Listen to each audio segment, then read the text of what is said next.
stables, up in the hills in a garden castle, far from the peasants and the poor they hassled. Till one day a king wanted to pillage his land, went dressed to battle as a common man, ran into the village in the middle of the night, and hung from a tree at the end of the fight.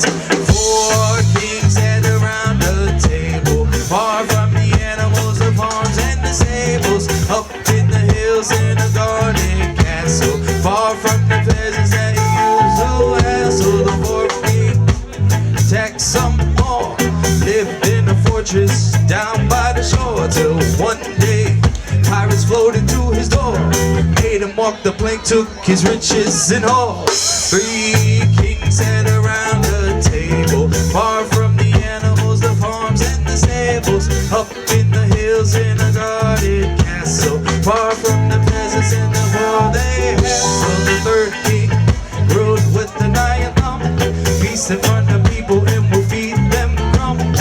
One day stabbed a man for fun, got stabbed by a peasant who was the man's son.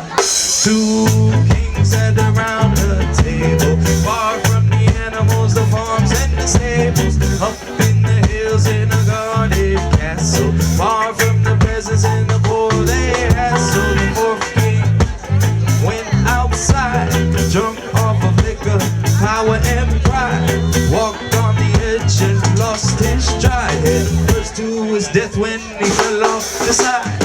1 king sat around a table, far from the animals, the farms and the stables, trapped in the hills in a guarded castle, pleading with the peasants that he used to hassle. All the guards put down their arms, now fighting with the rebels that came from the farms. The king couldn't figure how it got to this, so he sat on his throne and he slit his wrist.